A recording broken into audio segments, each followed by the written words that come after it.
different and the same. Do we ever change? Thank you all. Thank you all for joining us. And well, the topic for today, we're still on mental health. It's quite broad, so we are still on mental health. And today's topic is on anxiety and depression. So we would definitely, George would definitely go into details on what anxiety and depression is. And of course, so we just listen to your presentation, and then we do have lots of questions. Yeah. So that is your presentation, and then the questions later. We have a lot of answers. I was thinking about this anxiety, and I'm like, in Ghanaian language, when you kind of like scared of something, I say, hey, you're fool. I say, yes, shrug. Yeah, you're scared. You're very scared.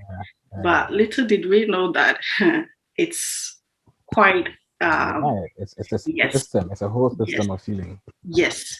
So yes, please, the floor is yours. Or the Facebook is yours. The Zoom is yours. So I own Facebook right now. Yes, we are ready when you're ready. And also definitely, of course, anybody viewing, if you have questions, just ask them. Yeah. So excellent. There you go. All right. I am going to try to share screen. Yet again, I have made a presentation for this. Hey. Yeah, I'm a Prezi kind of person, so I love the Prezi platform. Yeah. So I can start with the beginning. My name is George K Ofori. I am a pedagogic advisor and recruiter with a company called menatl here in Oslo. My background is in psychology, in child psychology, developmental psychology, especially, and I'm a Ghanaian as well.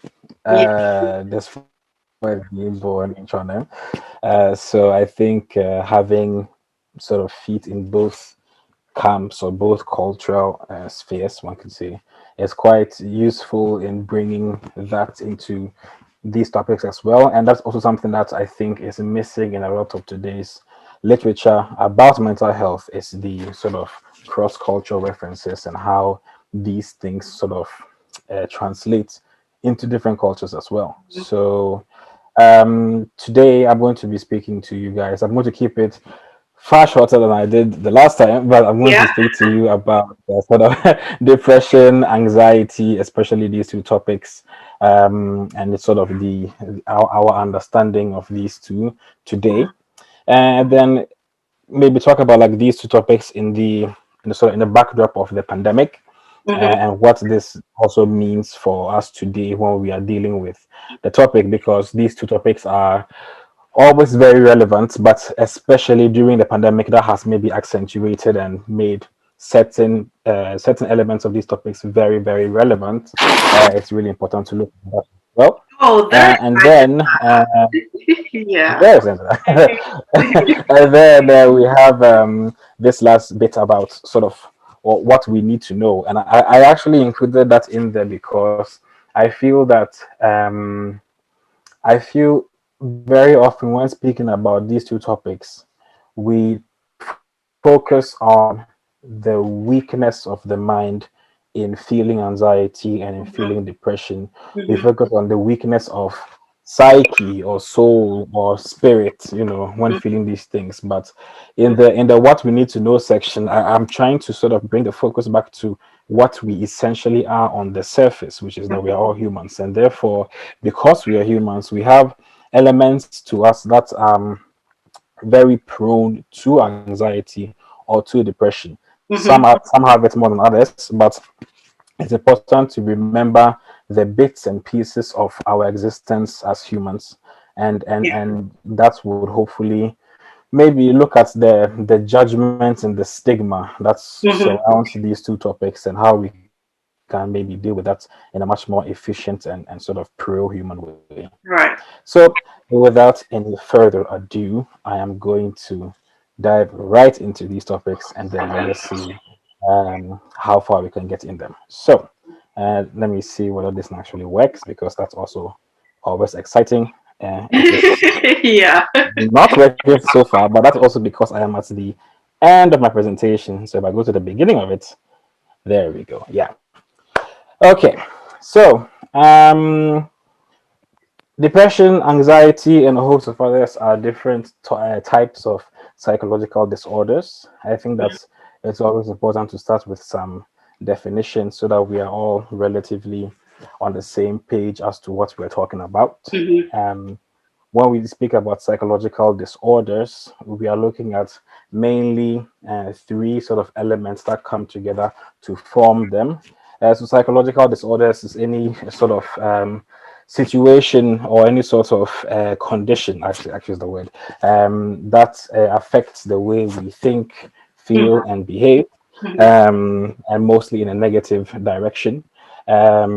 What they tend to do is that they tend to create some pain and discomfort on an emotional level, on a mental level, but mostly on an internal level. Uh, and then they also cause a dysfunctionality affecting our day-to-day activity and well-being. So quite simply, you feel as if you don't function as well as maybe you are used to in your daily life due to these disorders. And there's a whole sort of host of different kinds of disorders that manifest themselves differently, are more or less prevalent in different groups, Mhm. etc. Even though today we are mainly focused on depression and anxiety, there are many other different ones, such as personality disorders, developmental disorders, we have eating disorders, sleeping disorders, we have substance abuse. All of these are different kinds of psychological disorders that more or less originate from either the mind or our nervous system or our hormones, and they have different effects on the way we function in our daily life. And then the third factor about these disorders is that they are normally at loggerheads with culturally and socially accepted norms. So we are, for example, created a society where getting up 9 to 5 or having an 8 to 4 job is, the norm. So if your condition mentally isn't allowing for you to do that, even though maybe you would really want to, then you have to begin to ask whether maybe you are sort of tendering on a disorderly sort Mhm. of border or not. Mhm. So there are many things that we have accepted as norms, different rules that apply in our society, and so these disorders tend to disrupt these norms. We're going to look a bit at which kind of norms we're talking about as well Mhm. here. And then obviously you can't really speak about disorders without the risk factors, the different elements that are important to remember when we are talking about who these disorders are maybe prevalent with. Um, and I've also included the sort of the Norwegian context, because I think it's really important that also when we are speaking to what I would assume is a predominantly Norwegian-based Yeah. audience, I think it's important that we are able to put this in terms that we can understand Mhm. better. So, in terms of gender, there are more women than men who suffer from psychological disorders. This has to do with a wide range of reasoning. A huge part of it is, for example, disorders concerning pregnancy and how pregnancy really alters the hormonal systems in women. And this is, this becomes a risk factor to either developing a psychological disorder or Mhm. maybe starting one already. Socioeconomic status, Mhm. as in those who are of a lower socioeconomic status, those who maybe work in lower paid jobs, have higher strained exercises or jobs in the day, much more prevalent to then developing a disorder. In terms of age, the onset for example, depression is 20 to 30 years. Some sources say 18 to 25. So essentially, this like very late adolescent years is normally when one would be diagnosed with a clinical depression, for example. Anxiety disorders have an earlier onset, meaning that those who then suffer from these tend to get them earlier. But that being said, depression and anxiety disorders are all prevalent in every age group. So it's a very widespread, it's a very widespread ailment. It's not something that only affects, the 40-year-olds or the 30-year-olds. In every age group, you can find individuals who, at different levels, are suffering from depression or anxiety. Uh, culture and ethnicity also has a say in this because there are higher rates of psychological disorders in minority ethnic groups or refugees. Also in Norway, asylum seekers also report higher rates of psychological disorders, and this is very much due to, well, I mean, for many refugees and asylum seekers, it would be due to backgrounds such as, coming over from very traumatic experiences or past, and also then this this very sort of unfortunate meeting with a new host country, trying to learn a language, trying to find a job. As many people will attest to, maybe Norwegians aren't the easiest ones to get to know in terms of small talk or in terms of exchanging cultural values and stuff. And so all these then become barriers. If you come to Norway, you don't speak Norwegian, but you want to work, you have to learn Norwegian, and that becomes a barrier. So then these barriers are all different things that can also affect the way we think and the way we feel in this new country. And also, when it comes to the minority ethnic groups, there's an increase of prevalence by age. So that means that the older ones of minority ethnic groups in Norway report higher and higher prevalence of psychological disorders, which sort of seems to come in line with the idea that if you are then come to a country, depending on your success in integrating or assimilating into the new culture, it can really be a risk factor for developing psychological disorders. And then we have my personal favorite model in the whole psychology subject is something called the stress diathesis model, which quite simply states that all humans experience a level of stress. Stress can be it can be a particularly sort of discomforting feeling of alarm or feeling of having to be on your toes. And on the other side, you have different factors that sort of serve as a shield for this stress. So the stress or stresses, as they are called, these things that cause stress, on one side, they are sort of weighing down on people. And then depending on how strong your shield against the stress is, and this shield can be a natural born resilience for adversity. It can be having a very strong social support, a good social network that helps you deal with these things better. Maybe genetically, you are just a much sort of a much more calming person to be around. You deal with stressing situations in a different manner. All these things, when these come together, so if the stress is activating you more than your shield is protecting you, you are much more at risk of developing a psychological disorder than, for example, vice versa, if that makes sense. Yeah, it makes huge sense. Yeah. Yeah. Oh, good sense. That's good. So then, these are some, at least some of the risk factors that concern psychological disorders. And then, if we look at especially one out of two that we are going to look at today is depression. So, depression, when we speak about depression, what we mainly are referring to is that it is a mood disorder. So, it's a disorder that affects the way we generally feel and how we show affect towards other things. It is characterized by at least 2 weeks of loss of interest in activities and a constant feeling of sadness affecting our thoughts and behavior. So, um, here's the thing about depression. As we'll see very soon, depression has many forms. And because it has many forms, there have to be some relatively strict diagnostic criteria, as they are called, or different ways we can categorize the kinds of depression that we're talking about.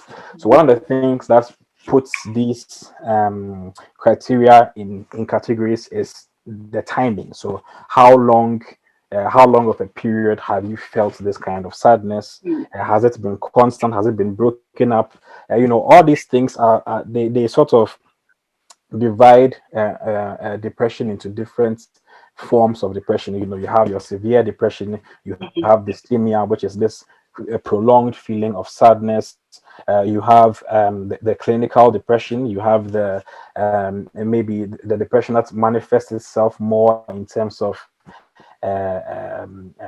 depressive manic episodes, or you have depressive episodes where maybe for a short period of time you are really sad, but then you are okay, and then you get really sad again. So all of these different kinds of depression are important to differentiate. And the reason why maybe it might be a bit hard to differentiate between them is as well is because as humans we get sad. Okay. Sad things happen to us, and there's no real way to escape that, because that is the nature of life. Because life and our daily lives and the future is relatively unpredictable, and also because people are relatively unpredictable. Everyone has free will, so essentially, if you break it down, people can do whatever they want.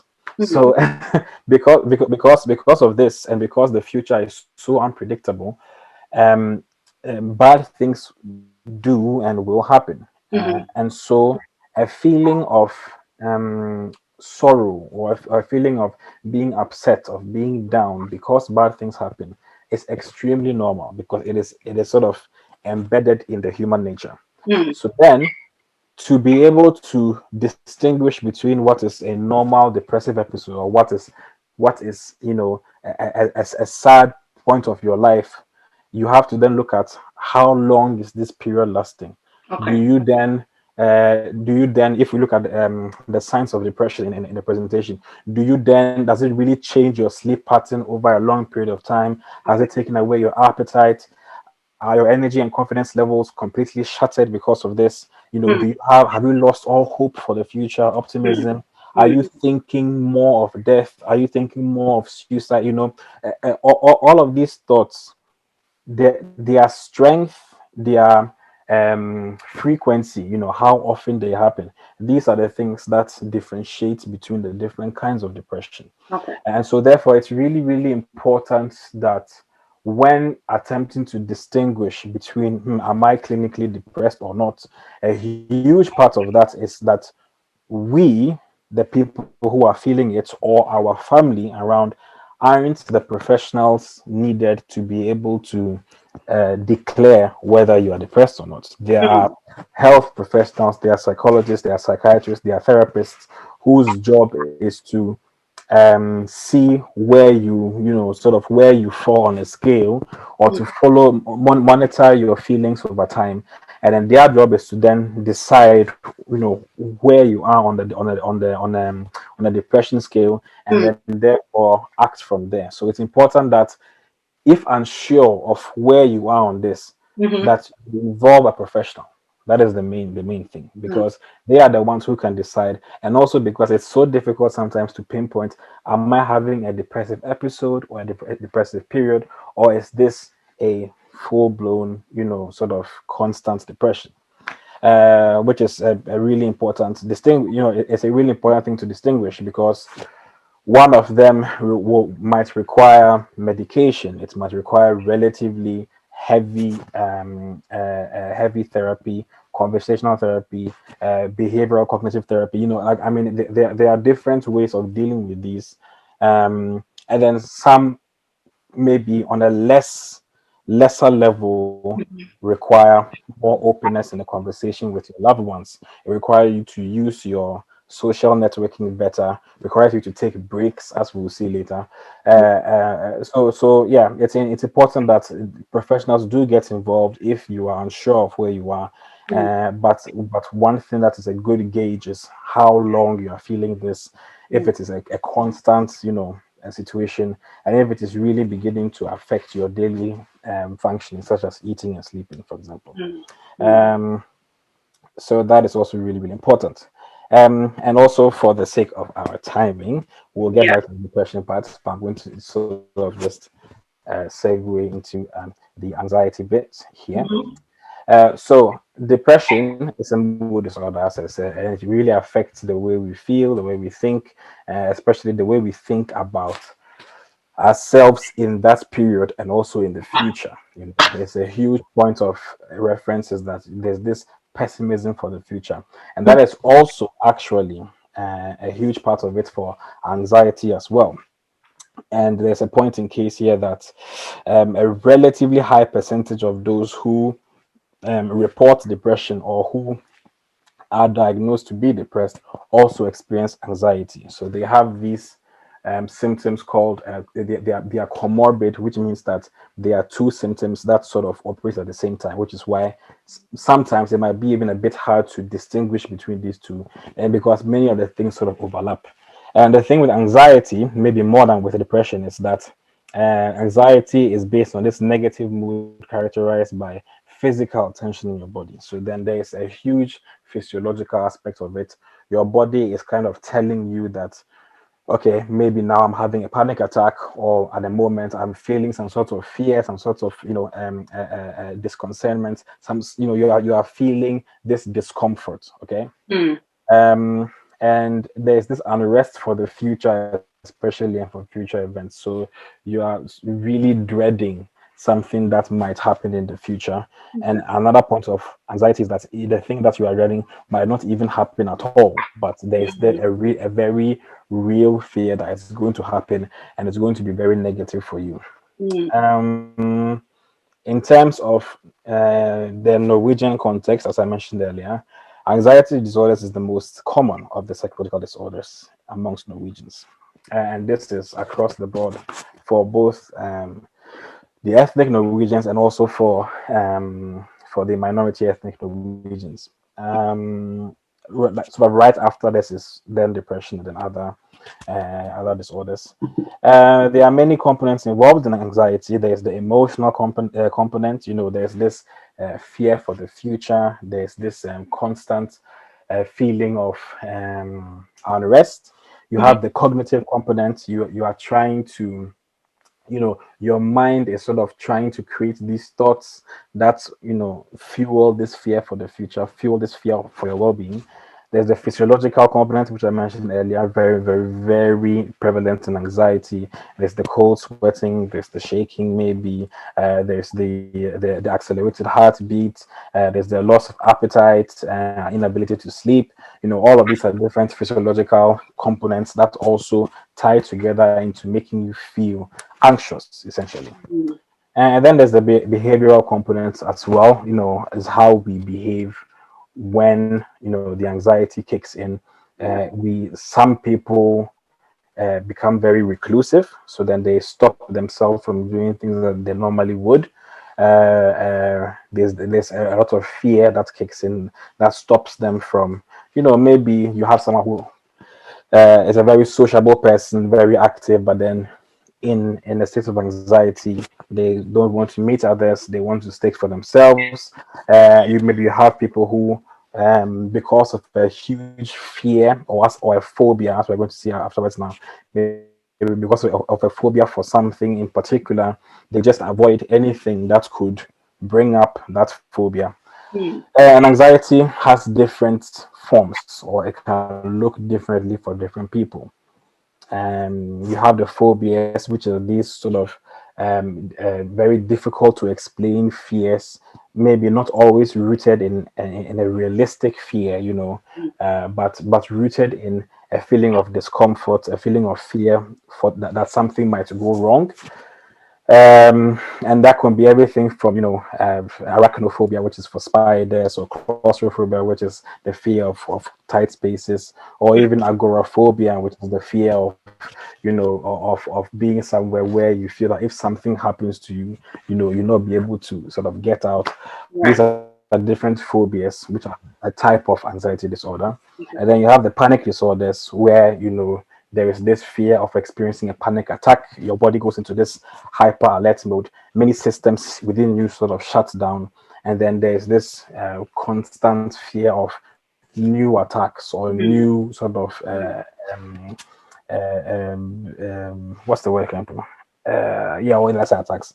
And then you have the obsessive disorders, which are, for example, OCD, which is the obsessive compulsory disorder, which are these disorders that really sort of compel you to want something in a particular way because there's this fear, and a very often illogical fear, that if it's not in that particular manner, something might go wrong or Mm. something might happen. And Mm. the point that I made earlier about depression is that also with these obsessive disorders, even though very few maybe have a disorder itself, as in it really affects their daily life, most of us have obsessive thoughts.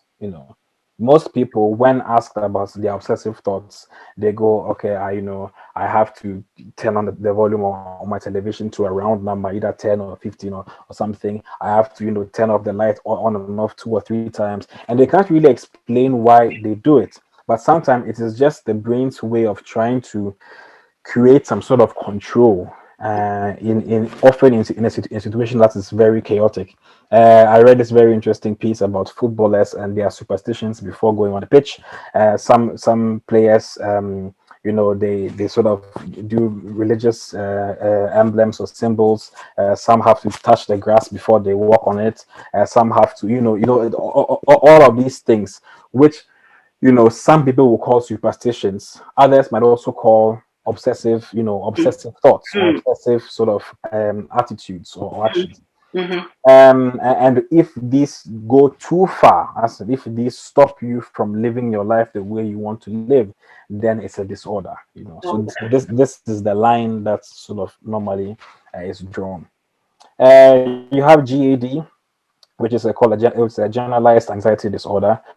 And I think when most people experience sort of like a clinical anxiety, this is what they are feeling. This is the GAD, which is characterized by sort of very long lasting fear for the future. And it is characterized by this thing called rumulation, which is essentially you're going around and you're concerning yourself about things that haven't even happened yet, might not even happen. But Mm. it's this train of thought that is really, really, really, really affecting your daily life. And also in the GAD, there are certain what's it called? There are certain criteria for how long you must have felt like this over a period of time before it becomes a disorder. Right. So again, the timing, the lasting, the prevalence of all of this are different criteria. And then there's also the PTSD, Mhm. which is one of the very few disorders that have a clear etiological background, which means that you know why or you know where this is coming from. So in the PTSD, due to a particular one or two particular traumatic events, you have then developed a sort of fear that these events might happen again, or you've developed a trauma response to them, meaning that if there's anything that happens that reminds you of the traumatic event, your Mm. body kind of goes into this alarm mode, this anxiety mode, Mm. or you have these panic attacks, as mentioned earlier. We've seen a lot of research on war veterans who then they return home after different tours of war, and then many of them go on to suffer from PTSD because they have Mm. experienced traumatic events out there in the battlefield, and their body then reacts to them if they come back and then something like, for example, a loud noise or a bang Mm. can remind them of a gun or a bomb, and then it sets off. It triggers this response, and these memories called flashbulb memories, which then become like a very strong, vivid, um, what should I even call it? You are sort of taken back to the traumatic event very strongly for just a moment, and that really, really affects your anxiety response. So all of these are different types of anxiety disorders, and as you can see, there's many. Yeah. So it's not a ve- it's not it's not a closed circuit anxiety, much like depression. Mm. It's actually very prevalent. It's very, very common. What makes all of this disorder, so what makes them clinical, is how long you feel them at a time, Mhm. how often you feel it, and whether they stop you from living your day-to-day life. All You right. know, then we are talking about a disorder. Mm. Mm. Um, so. Moving on to the pandemic, we Mm. are still Yeah. in the pandemic, which might actually be the reason why we are having this conversation over Zoom, and maybe not in in a hall somewhere with some Yeah. lovely refreshments afterwards. Mm. But we are still here, and don't really know when we won't be here anymore. But seeing as we are still here, I think a huge part of what we must do whilst we're here is to try to understand the different mechanisms that are at play whilst we are still in the pandemic. And when it comes to mental health, which is something that mental health experts and health professionals and psychologists have really been warning about during the pandemic as it Mm. has been rolling, they've been warning or they've been really concerned about the way people, and maybe especially the way young people, are developing different challenges when it comes to their mental health during this pandemic, and Mm. which is something that really needs to be looked at, because if you don't sort of take the time out to understand it, what you might end up having is just us leaving the pandemic, most people being very happy for it, and then you have a slew of very big mental health issues that haven't been addressed for a long time. Mm. In 2020, almost a fourth of every Norwegian who applied for help from the public psychological sectors, either it is BUP, the children and youth psychiatry service, or whether it is the district psykiatrisk, DPS, that's the one from adults. Almost a fourth of those who applied for help from there didn't get the help. And that's about Mm. 23.9%, which is an alarming number. We're talking about maybe 32,000 Yeah. Norwegians who didn't get the needed help. And that is a capacity thing, probably, but it also shows how many more people Mm. seem to have been needing help ever since the pandemic kicked in, and therefore it's a very important point of reference for us today to look at why this number has become so big. Mm.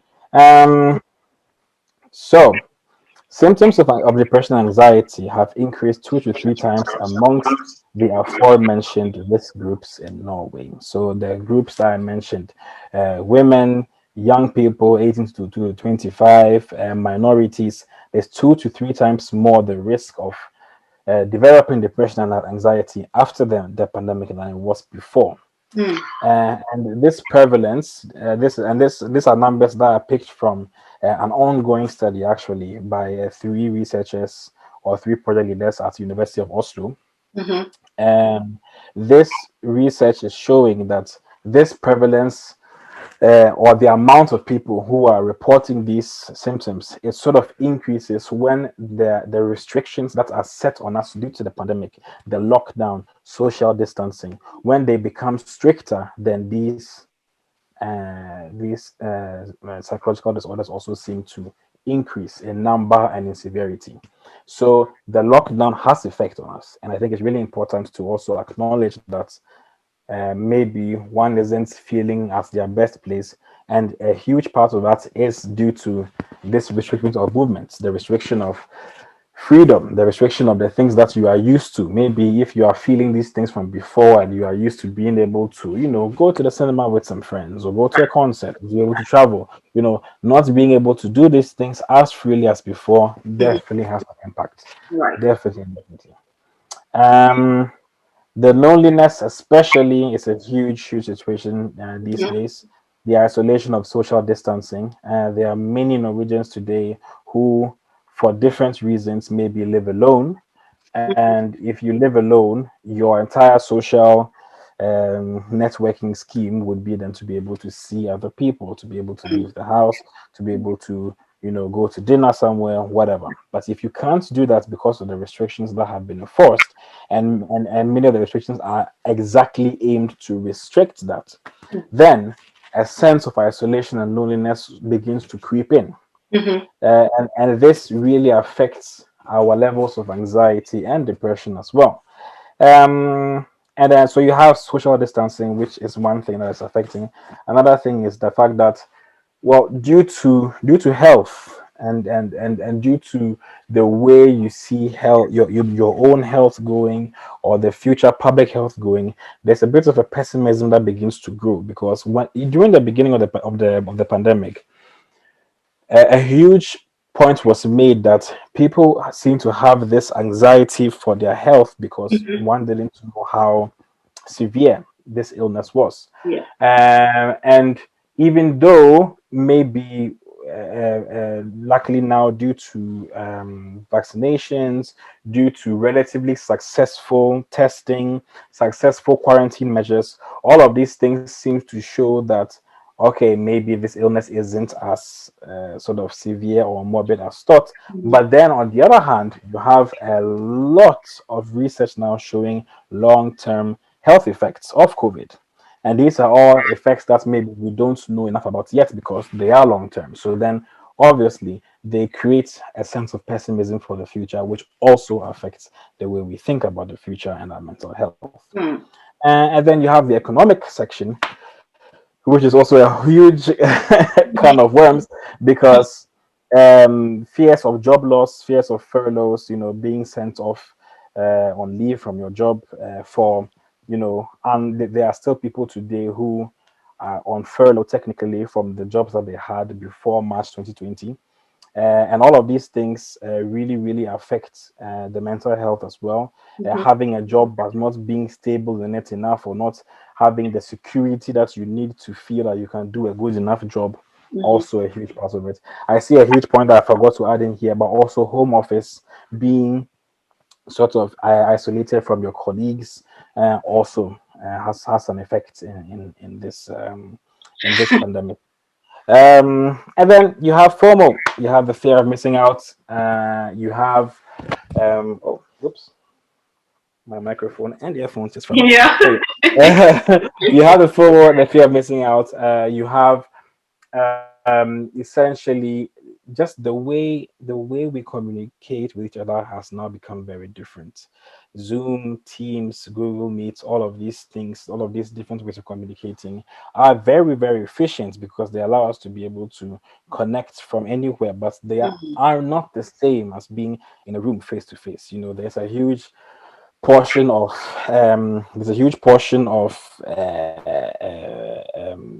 just body language and feeding off energy by presence of others, which really, really goes away. And especially in terms of the FOMO as well, essentially what we have there is that, um, uh, especially young people might feel that they are missing out on very, very important parts of their lives. In Right. Norway, even though many people sort of look at it with scorn, things like, for example, the Russetid, which is the end of high school Yeah. graduation, Graduation. Yeah. or graduation period, right? Mhm. This is actually a very, very important period for many Norwegians because it's the celebration of 13 years of finished school, but most importantly, it's a sort of one last chance to really, really connect together with the friends that you have maybe acquired over some years. Mhm. And for many of them, up until maybe the year 2020, many people had really looked forward to these things. So there's something about setting a lot of expectation that this is going to be the best period of my life so far. This is going to be such an amazing, fun period, and then it doesn't happen. you know, Yeah. and it doesn't happen because of things that are out of your control, which the pandemic is. We also have the same thing with new students moving to new cities, trying to get acclimatized to their new surroundings. They have this thing called the Faderuke, which is this beginning opening weeks where you get to know new people, you get to know a new city, and you can't actually do that in the Mhm. same scale as before. And Mhm. that also really, really affects the way you view the future. So, um, all of these points sort of really come together to paint a picture that the pandemic has an effect, and this effect is important to take into consideration when trying to figure out what happens after we reopen, Mm-hmm. and also what we can do to really really reach out and help those who are very very heavily affected by the pandemic in a mental manner as we speak. Mm-hmm. Important. And then I would be remiss to mention the culture bits because that's half of the reason why I'm here. Um, so, minorities in Norway, this is from the Children and Family Directorate in Norway, briefed it. Minorities in Norway are reported to have more mental health disorders and issues compared to the majority populations. And there are many reasons as to why this is a situation. Some Okay. of them are listed here from their website. You have different factors that affect the mental health of minorities. I'm going to look for some water before I say this. Yeah. There we go. Yeah. Mhm, That's good. I was actually trying to look around. Where's my water? Where's mhm. Drink water, kid. yeah. Okay. So there are different factors that affect this.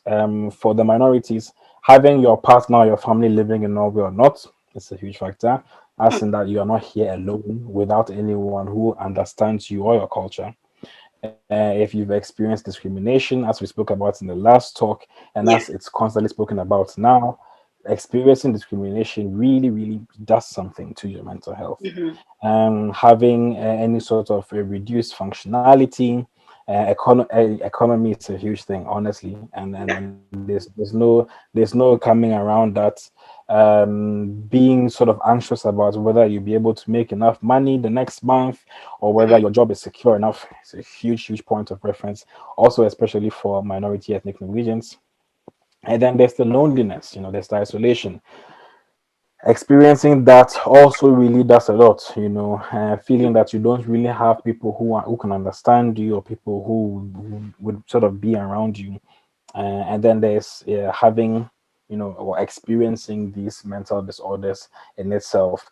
Another point of reference from earlier is that if you've experienced a mental disorder before, the chance of experiencing a new one are very high.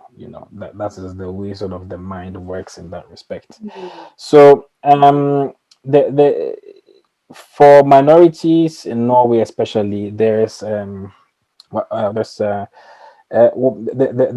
point to be made there that there's a lot of comparison Mm-hmm. that happens between minorities, because I say minorities as a grouping, but essentially what it really means is that people who come from very different backgrounds also within the different minorities. So those who come from Southeastern Asian cultures, for example, have a completely different background than those Mm-hmm. who come from Eastern Africa, for Mm-hmm. example. So then one must also be very careful to not always group these together and then gloss over the different experiences that they may have of mental health, but then to really try to look into the different groupings and then see what's in common, see what is different, and then try to create positive situations for them as well, so that everyone feels seen. Mm-hmm. As we see, experiencing loneliness or experiencing isolation is something that also manifests itself because you don't really feel that you are being seen for the person that you are or for your background. So having that is also really really important. And then there's the degree of how religious you are. Religion, as we mentioned also last time, is a huge element in the experience of mental health and psychological disorders. Faith must marry some sort of proactive decision making when Mm-hmm. it comes to how you are feeling. You have to, yes, I mean, if your choice is to believe in a deity or in a religion or in a scripture, you also have to then take the proactive actions to put in measures that ensures that you do feel good and you continue to feel better. So that's also a huge part it's a huge part of what we talk about when we mention the quality of life. Yeah. People in the West are very concerned and very interested about quality of life. They are really intrigued about what good quality of life means. And essentially, it means how you view your life in terms of the things that you wish to achieve, that you wish to make happen, that you wish to have for yourself, for your family, for your friends. All of these things are, you know, a question of comparison. So it's important that one doesn't compare more than one has to, because everyone's story is different and everyone's background has a different set of challenges, but also a different set of opportunities. And actually, opportunities leads me to this very, very, very nice segue here, that using multicultural perspective as an advantage in terms of having diverse workplaces, diverse public health perspectives, really, really important, because it promotes good social political development. It promotes well-being, and it's also a way of using what you have to an advantage, which is a very important part of what we humans are. We are entities that have different things in our bags. So to the degree or the distance that we can use these things in our bag to achieve something good, that is really, really important as well. Of course. True. Of course. So then, what do we need to know? Well, we're all humans. I'm just going to let that sentence sit for a bit as I drink some water. Yeah, let me process. Let me Mhm. just process everything. Yeah. Hmm. There you go. We're all humans. Um, the Norwegian Medical Journal online has this sentence when it comes to talking about the prevalence of depression. Mm-hmm. I thought it was a very poignant sentence. Depression er vanlig. Depression is, oh, it's normal. It's usual. And on one hand, it's a sad sentence, because depression isn't something that you necessarily want to be a normal thing. Hmm. But if you then try to look into the wording, Mm-hmm. there's this sense of community in it as well, because it's showing that it's normal. It doesn't have to be normal, but there are many people in it. And wherever there are many people, there's a chance to create a community, and a community can always help. Hmm. And that is what I'm trying to sort of push in this part of our discussion here, is that we have to be able to, or we really have to reflect and understand what connects us. We have communities all over the world today that are very, very reliant on this strong bond between its members. And they can really do wonders for us if we utilize those bonds correctly. Mm-hmm. When we need help, being able to ask for help from a community is a huge, huge bonus.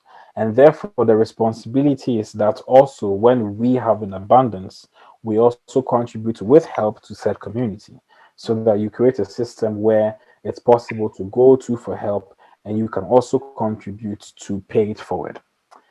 Um, when it comes to the social media generation that we sort of, almost all of us find ourselves Yeah. in at different points, Mm-hmm. um, there is a need to compare ourselves to people who we can see, and a need to seek recognition or seek validation from these people.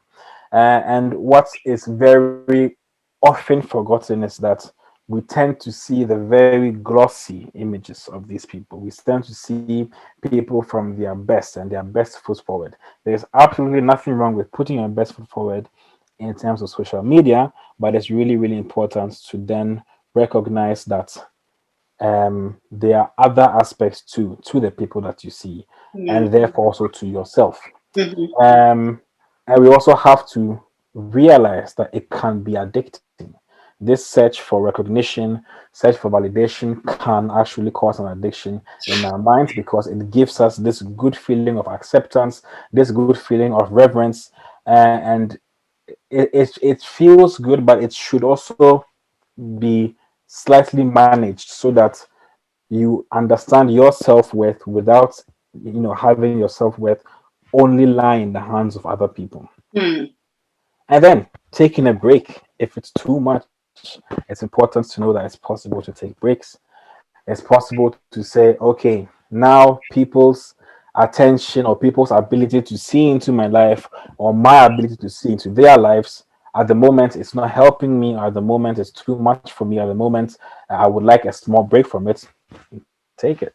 Mm, It's really important because you then preserve the joys of social media, which is the easy access to many, many things, the entertainment, the information, the connection, and you can preserve that without burning yourself out, which is really, really important. mm, And in terms of the validation, we are also all humans, so we feel things, we feel many different things, and having a validation of these feelings, letting our closest people know when things aren't okay, we have to be able to breed this culture of openness, and having a few good men and women, as I put in quotes because it's from this movie called A Few Good Men, mm, uh, having these people to be able to talk to, having your social contact, your social circle that you can talk to when things get difficult is really, really important.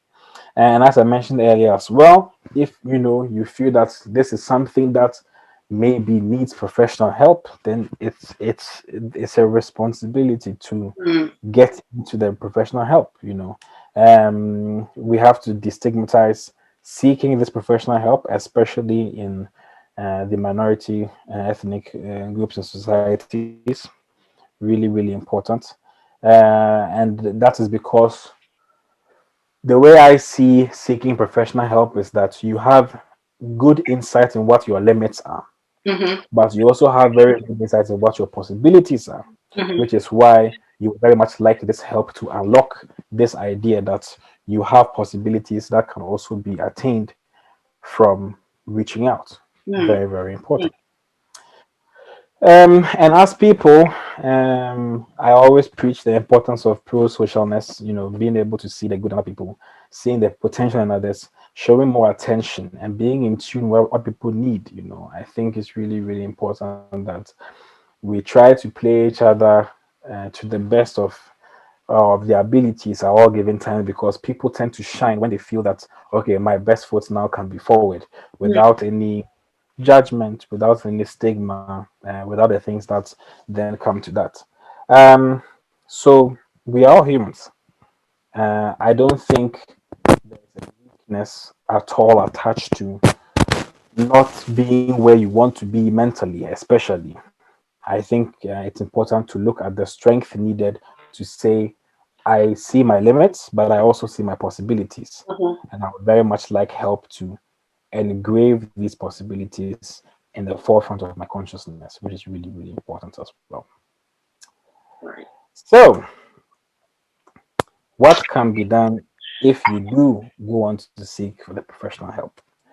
Here is my little trigger warning and disclaimer. So, we have a wide array of help hotlines in Norway. There's a ton of information to professionals who can help when it comes to different areas of mental health. If anyone wants to contact me in terms of who to speak to because of this or so that, you are free to do so. Send me a message whenever, and I'll be happy to help. To patch you over to the professionals who can really, really, really, really make a difference for you.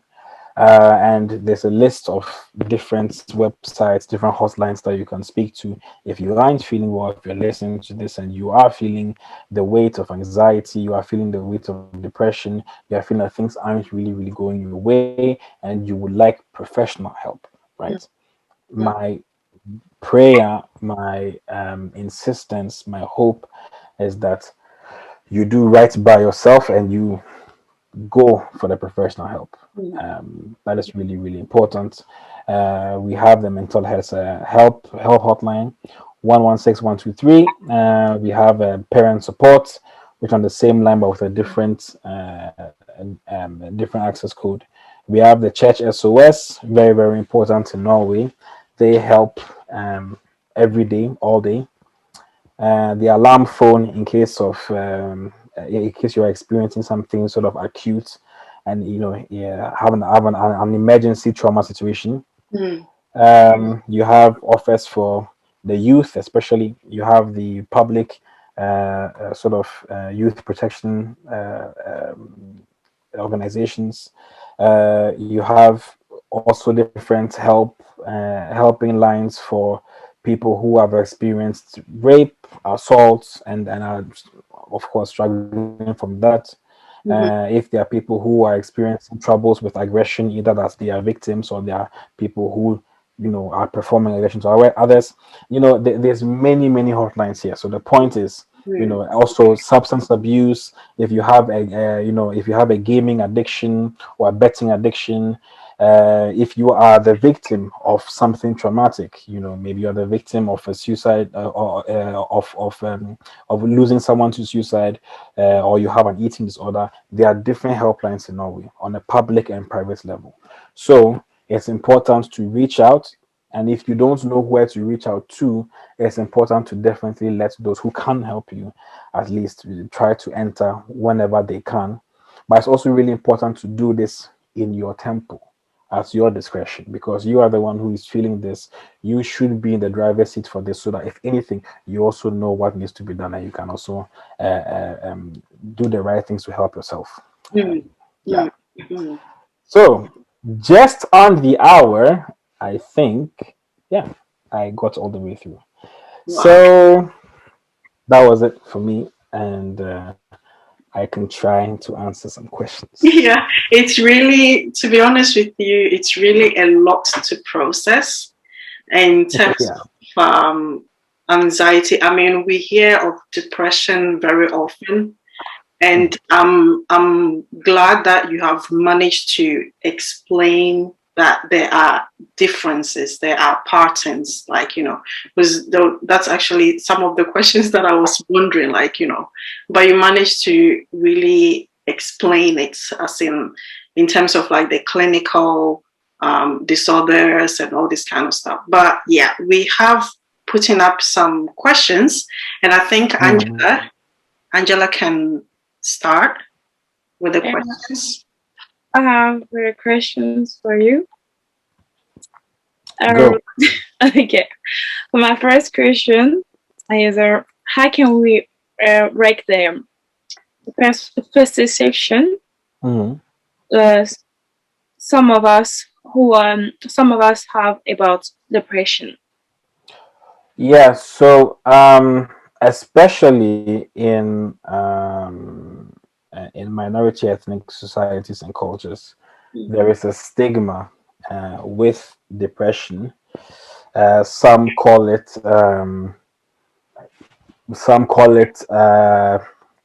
being weak in spirit. That you haven't sort of endowed yourself enough religiously to have the strength and the comfort that a belief in a God does for you. Some also maybe look at it as just a general sort of weakness or an inability to assert yourself. I think the first thing that we have to do, and this is to everyone listening and to your parents, the first thing we have to do is to um, accept that depression and anxiety are parts of life. When you look at the prevalence numbers of the people who um, either have depression or anxiety right now, or who are going to develop it in the course of their lifetimes, the Mm. numbers are huge. There are lots of people who are going to do that. And that shows that it's something that is very real. It's something that is very much a topic that needs to be, taken seriously. But it's also a topic that needs to be that needs to be looked at carefully, because you want to ensure that whoever is feeling this way don't feel as if they are burdening someone else with their thoughts or their emotions or their actions. Mm. uh, Feeling depressed or feeling anxious and feeling that over time has this extra very unfortunate sort of flavor, is that you feel as if you are worrying someone else, or you feel as if you are putting your problems on someone else, because there's this notion that depression, anxiety is so common. But you open so many doors by being open about the way you feel. Especially the elderly have to be much more ready to accept that it is a part of life. and it's a part of existing. It's definitely a part of growing up. And in today's society, especially with all these open lines of communication and open lines of access that we have to everything, there's a lot that we see every day, and therefore many impressions are made, and it can cause anxiety, it can cause depression. So accept that it's real and talk about it more. Then we break the lines of stigma, and then we can also then bridge the gap between feeling this and getting help for it. It's also an important thing. Yeah. I have another question. I have a lot of questions. Just to be ready for that. Yeah. No problem. No problem. Um, what are the causes of depression?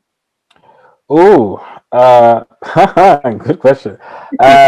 Depression has many causes, actually. Yeah. One of them is genetic. So there is a genetic component to depression. It has to do with the hormones and the neurotransmitters in our mind and they the way they relay different kinds of information.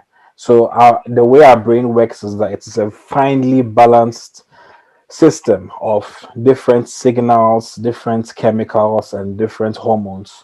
And if there is an imbalance in this system, so if you have too much of one and too little of the other, or if you have some sort of blockages of certain kinds of information to the brain, your brain will attempt to compensate for what is not there, but that compensation can come at a price. One of the prices can be, for example, loss of what's it called, a neurotransmitter called serotonin, and serotonin's job is to regulate the way we feel and the way we think. So if serotonin isn't or if the concentration of that isn't enough, or it's not doing its job well enough, then we can't regulate the way we feel, and therefore we kind of react differently to things than what most others would do. So there's definitely a biological part in there. There is a psychosocial part in there. So if we aren't used to dealing with adversity and difficult times, if it's something that we haven't gotten enough training in, then it becomes difficult to deal with it over time. There is the traumatic part of it, the etiological part. So if something very traumatic happens and it's not dealt with, appropriately or enough, then it can also happen. So yeah, there are different reasons, different causes for depression's outset or onset. Sorry. So then, what is important is to find out how you can address these problems individually, but also together as a system. Because I said earlier, depression, anxiety, they are a system of feelings, they are a system of emotions, they are a system of actions. Yeah. Please, Angela, before you continue, I wanted to ask something. George, since you said something about genetic, so that Yeah. means that, like, let's just say siblings going through traumatic experiences, they may have Yeah. different way of dealing with it. Like, Yes, for instance, yes. So yes, they may have different ways of dealing with it because well, there's concerning that there's been very interesting like twin studies, as they're called, and twin studies look at how two people who have the same DNA make frame, which is what twins do have, how they then react similarly or differently to, for example, a traumatic experience or separation or anxiety or whatever. And many of the twin studies show that there's a huge sort of DNA component to the way we deal with things. So the way we experience traumatic events, even though maybe you have two twins who have grown up in different societies or different environments, many of their reactions are quite similar. But depression, much with and many other things in psychology, it's always this nature versus nurture, arrival milieu, genetics, and environmental components. So there's always um, this sort of to and fro between what is my genetic ability to deal with something stressful On one hand, on the other hand, you have how have I learned to deal with stress? You know, Mm, what am I used to? Have I been put in situations where I have experienced a lot of stress? And when in those situations, have I been able to deal with it sufficiently? Because it is something that you train on, you understand? mm, So the more training you have in it, the easier it is for you to deal with stress and also then to be able to avoid serious mental health disorders. mm, mm. Yeah, thank you for the answer. Yeah. Like, You may continue, No Angela. problem. Yeah. You may continue. okay. So, what advice will you give to today's generation, like my generation, on how to tackle the issues of depression over a period of time? Like, Over a period of time, yeah, exactly. Well, I mean, as I said earlier, so if it's a clinical situation, yeah, professional help is definitely needed, and being open enough to admit that professional help is needed, and then actually going to sort of get it done is really really important, I think. Another thing that I think is important to recognize is especially the younger generation, because these days when I say the younger generation I mean people who are not me, because apparently now I'm getting quite old. So for the younger generation, being able to take breaks is really really important. I Mm, think so. There is this huge need to be productive online, accessible all the time, because the more productive you are, the more online you are, the more you can create, or the more so and so and so will happen. And it is, I mean, to put in some politics in here, it's a very capitalist pipe dream. So the more you work, the more you get out and stuff like that. Yeah, yeah. But um, take breaks, because sometimes it's a lot, and pushing through when it is a lot causes burnout, which is one of the main reasons why many Norwegians end up on sick leave. They are burnt out. There's too much. There's too much happening, and their body actually can't deal with the amount of work or the demands of the work. So then they burn out. So take breaks. If professional help is needed, seek the professional help. And also one thing which I think especially your generation, Angela, is really, really good at, is being open about the way you feel. And that is also really important. But I was talking about that earlier today.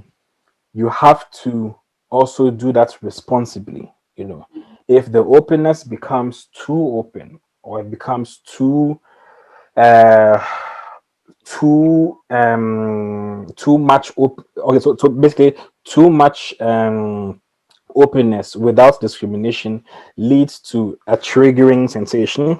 mhm, So people who may be having thoughts of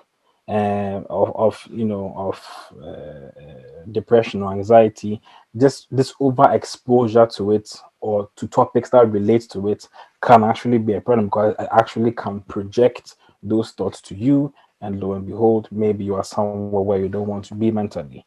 So that openness needs to be married with a responsibility for the way you think, for the way you feel. That is really really important. And then when you can have a responsible way of being open, then you can also offer more of that openness to other people. So yeah, mm, really important. okay, I have like a little question about that. But are Mm. we? What do you say to people who use like risk midler? Yeah. Mm. Or Oh just yeah, yeah. So is it a good yeah. So like, substance abuse. Okay. So I think it's important to differentiate between medication mm, on one hand and substance abuse on the other. mm, Much like what I said with the difference between clinical depression and depressive episodes, is that substance abuse happens when the way you are, for example, using medication, mhm, when it begins to affect uh, your day-to-day functioning, then you are misusing it, right? mm, Um, And I think that using substances to deal with mental health issues in itself, if it is not regulated by any healthcare professionals, is something that one has to be very, very, very careful with, because what you don't want to happen is this situation where you feel that you need these substances to feel good.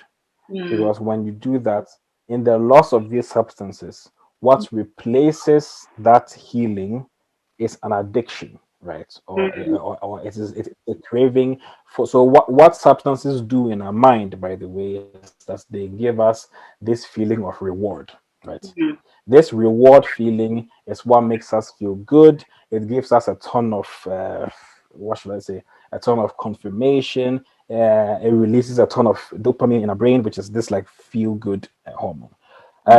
So therefore, you have to regulate substances in a way where your brain isn't craving that feel good, right? mm, And therefore, you have to be very, very, very conscious about the substances that you put in your body, because your brain feeds off it all, and if it feeds off something that makes it feel very, very, very good over a short period of time, and then you suddenly take that away, the brain begins to crave it again, mm, and that also really affects your mood as well. So important part of the thing. mm. Okay, my next question, I think you mentioned it, but I just have to ask Yes. it. So sometimes when we are just talking and maybe someone who didn't get it well, yeah, maybe, Mhm. yeah.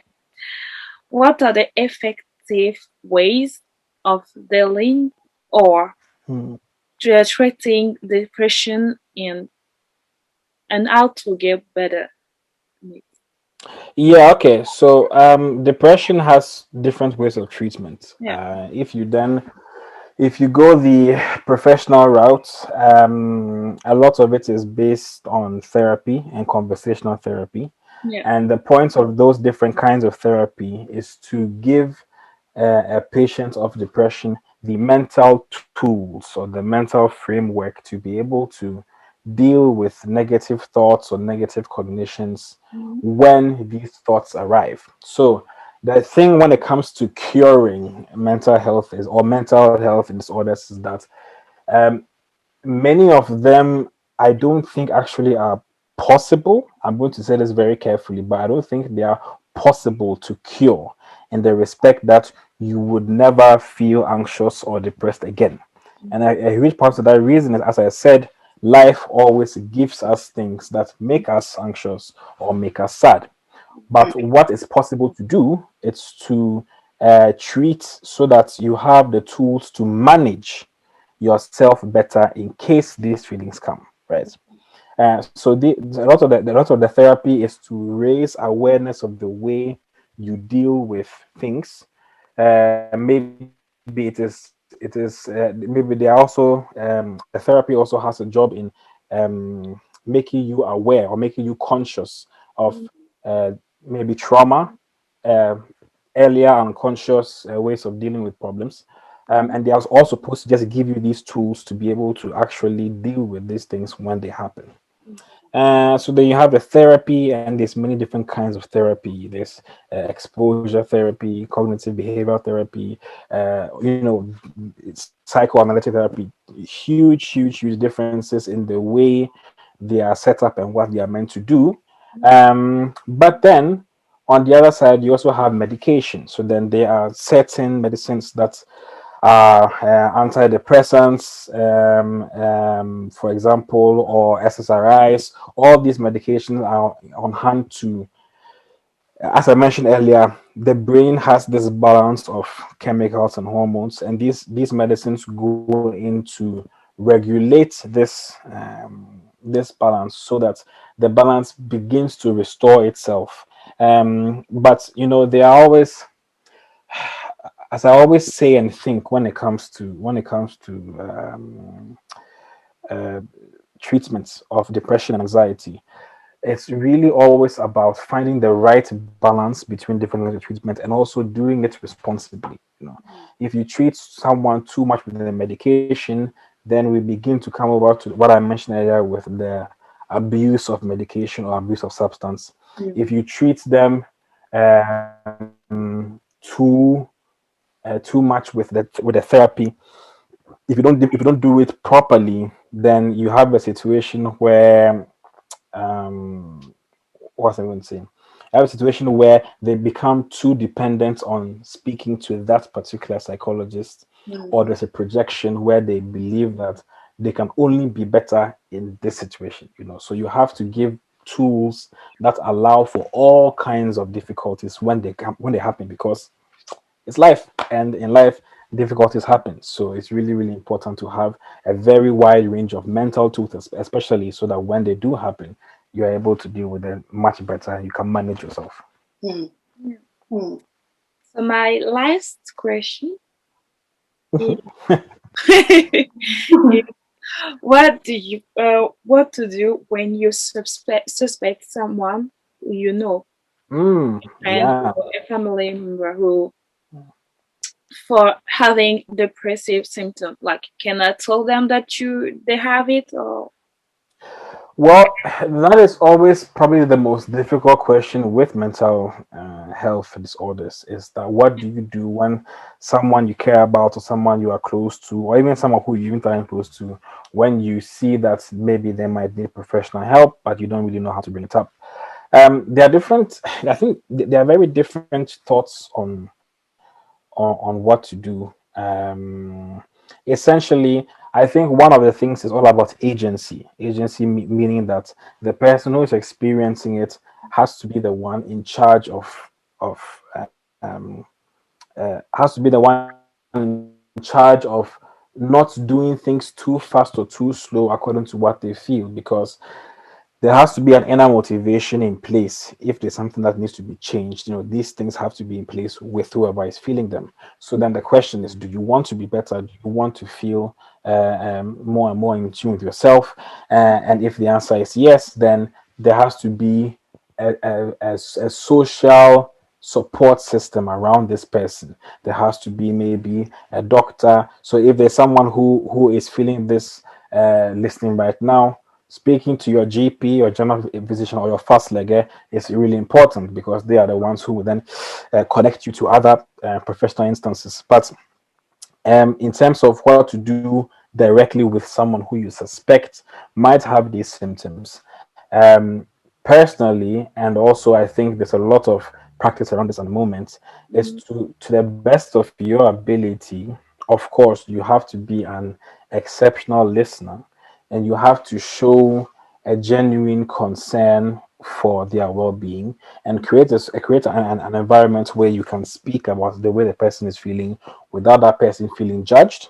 Mm. You have to practice. One of the things that I like the most in psychology is this thing by this psychologist called Carl Rogers, which is called non-directive conversation, where you let the person speak, speak what they feel is true to them, what they feel is valid to them, without you going into saying, but don't you really mean, no, no, no, no, no. Let them speak.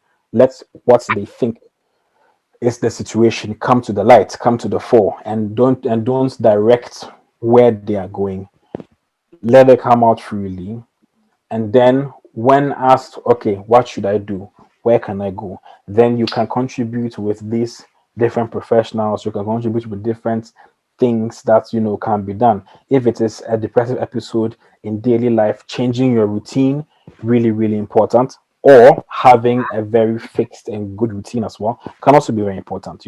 Sleeping well, eating well, um different sort of exercise, hydrating yourself well, doing things that bring you joy, getting fresh air, opening yourself to new experiences. These are all different things that if the person who is experiencing it is receptive to, there are different things that the person can try.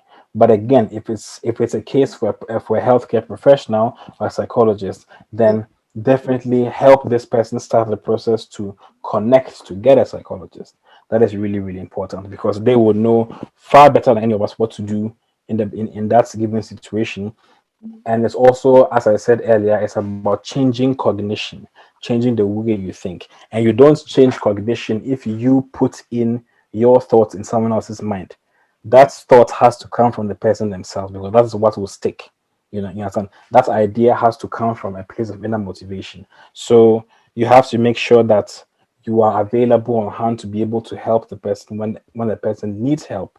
And if there's a genuine fear that, okay, here there is something very sort of emergency based happening, there's a fear of life, there's a fear of harming. On this list there are different numbers to call, and if there's an acute fear of harming or fear of life, you have to call. Mm, You have to make that phone call. You have to contact the professionals on behalf of this person, so that this person can be taken care of as quickly as possible. mm, And it's important that when it is when it's a question of life and death, it's important that the person who's experiencing it isn't the one who is in charge of getting the help needed. You go in, if you have the opportunity and the resources, you go in, make sure that the help and this social support system is around whoever is experiencing this as soon as possible. mm. Great, great. I mean, we have like 6 minutes more to round up. And, Yeah. yeah, and you've answered a lot of questions that I also had on my list already. And your presentation has really given us a very great overview of a Mm, lot of things. So, but what the question that I'm thinking will be very important to answer before we end is the one about fear of missing out. mm, Yeah, because I'm thinking, how can parents have, and well, the two questions actually. mm, How can parents have an understanding of this fear of missing out among the younger generation, and in order for them to be able to help their children, and especially when it comes to the minority mm. groups. And then the last question will be like the advice you have in general for everybody Okay. when it comes to anxiety and depression. Yeah. Oh, FOMO is real though, and especially in the pandemic, I think FOMO is really, really real because I think a growing fear there is that you always hear, oh, when things reopen, I'm going to do this, or this is going to Mm-hmm. happen, and I think that creates this feeling that you really want to be a part of it when it does reopen. I think for parents, a really important part uh, of trying to understand this fear of missing out, because I do feel it's a very sort of like youth driven anxiety or youth driven fear. Mm-hmm. I always like the notion of having a relatively open conversation with them about what they're looking forward to, Mm-hmm. and just trying to really be in tune with any of these future plans. Quite simply because, um, you know, if the children are feeling that, okay, my parents understand what is so fun about this, or what is so cool about this, then it's much easier for them to sort of rest knowing that when it happens, or when this sort of comes into place, then I will be ready for it, because those around me know how much I'm looking forward to it. Maybe they even share my excitement for this, and it actually really ties to being able to accept the ideas and interests of the younger ones, Mm-hmm. because for those who have FOMO and the response from parents or from the elderly is, oh, but I mean, this thing that you are looking for, or this thing, why are you letting this stress you? So essentially, you are kind of you are you aren't making their feelings about something valid.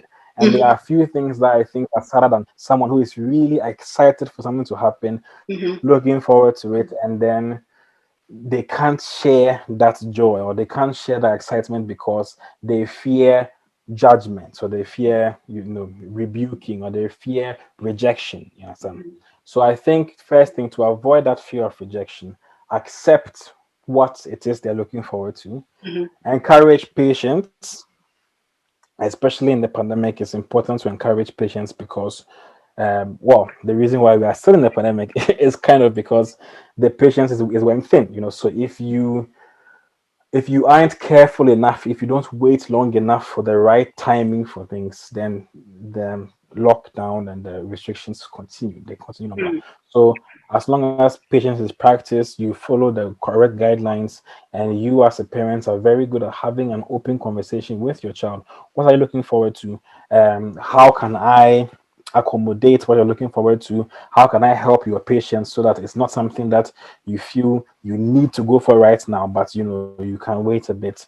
Really, really important. And on a general note, as I mentioned in what we need to know, on a general note, these are very tough times for many people. If there's someone you know of, a neighbor, a friend, a family member, who you know maybe is more isolated now than they've been in a long time, or you haven't heard from in a while, or you know, I mean,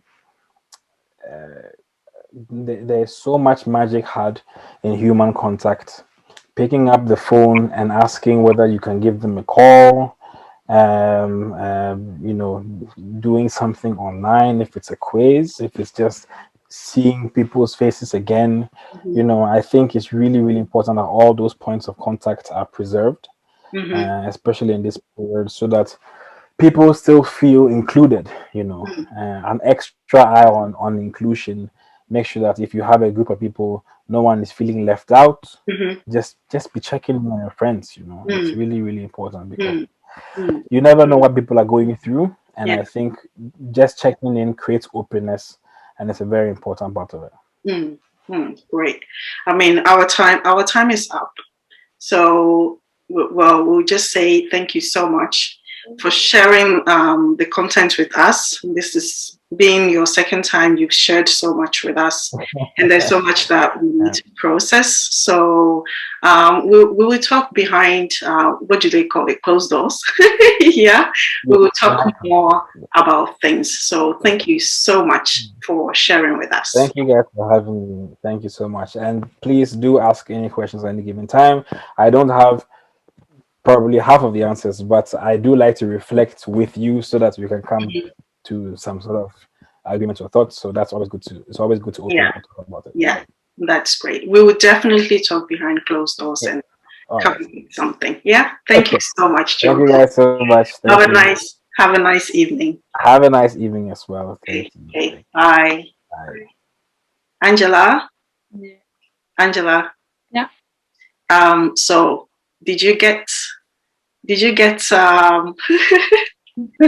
hur den gick det? Det var så mycket. It was good, and det var mye å tenke på med den. Ja. Mye egentlig. Ja. Jag tänker detsamma. There are some few comments here that came in. I think it was what George said something about religion, and also thinking that you feel like you are bothering something. Att du maser på noen hvis du begynner å snakke. Så det noen som har skrevet at that feeling of bothering others is really concerned, because most often we hide behind that notion, and instead of opening up about how we feel, we close up, and the consequences of that, I believe, is the worst. Or there are some. There's some people sometimes people fear to open up. And sometimes it's like most of us, like African people, we don't want to say that I have depression. And tell someone that I think I have depression, it's been like a shame. Yeah. Yeah. Definitely. Yeah. It's feel, but of course sometimes I understand, because du vill inte att någon ska döma dig. Ja. Att men jag likte det han sa, att du måste se, du må klara att förstå med själv och gå igenom. Alltså ha insyn själv. Ja. Det som är viktigt. Det är så viktigt. Det är någon som hade också skrivit om religion. Att the Christian community must be schooled on this essential topic. You are tagged as not being prayerful enough, or you're not thinking positively. That's why one feels depressed. Hearing this from people who are supposed to care is heartbreaking. Therefore, depressed people hide their feelings. They're very listened. I totally agree with Ohima Linda. There's so something, there's some du ber ikke for du ber ikke nok. Det er derfor, ikke sant? Og det gjør veldig I was thinking about that when he was talking, when George was talking, I was just thinking about that. Like sometimes people, we have depression, but we are just thinking like it's not depression because you are like asking God for something and they don't come and be like, oh God, why are you doing that to me? You are crying every day for something like it's true. Wanted to them share, no? Yeah. It's totally true. It's really true. Yeah, and then someone also said that we have more work to do as Christians in our approach to people in such states. So yeah, I hope we can help hverandre because I feel this is a very good content that we can learn a lot from. Yeah. Så ja, jeg gleder meg til neste gang. For da skal dere ungdommer snakker om angst. The young people, you're going to talk about anxiety, you know, the fear that you have of missing out on a lot of things. So you feel like you have to do this, you have to do that, and comparing yourselves to. I just feel myself for everything you're just saying. Like, yeah, me too. I have to process everything. So I think we can just talk later after this session. So thank you all for joining this, and the content will be on our Facebook page. So please share it with your friends and your family. And of course, you can always inbox us if there is anything that you're wondering about, or if you have any topic that you think we should approach more. So yeah, continue to share the content. And of course, you're not done with mental health. What was it that you were going to say? I think you were going to say something in French. Angela is a French speaking youth. So what was it that you were going to say in French? Ce que je peux dire en français, c'est que la santé mentale, c'est quelque chose que nous ignorons tous, mais c'est bien de connaître ce qui nous tient à comment je peux dire ça? On a tous des pensées, on a toujours de hauts et de bas dans la vie et c'est pas toujours le sorcier, c'est pas toujours de mauvaises choses. Souvent, c'est juste quelque chose qui est en nous, qui nous parle dans nos têtes et donc nous devons nous faire aider, parler avec les autres, essayer d'être social et ça va passer. Donc, ouais. Yeah, the only word I know is we. Yeah, I agree with what you said. yeah. So, bare si at vi må bare hjelpe oss hverandre og må være sosiale. At mental health, det er ikke noe som er med heks å gjøre med. Som we have to deal with. So, yeah, bare det. Totally, yeah. So we will also talk about mental health and religion in our next session. So you can share that page or what we share today, because you don't even know if you can help someone hear this today or tomorrow. Many of us, we have it and we don't want to talk to anybody. If you can share this video or this direct in your page, you can maybe help another person to maybe be open or try to help himself. Yeah, totally, I agree. So well, until then, so have a lovely evening. Thank you, you too. Okay. Bye. Bye. We're different and the same.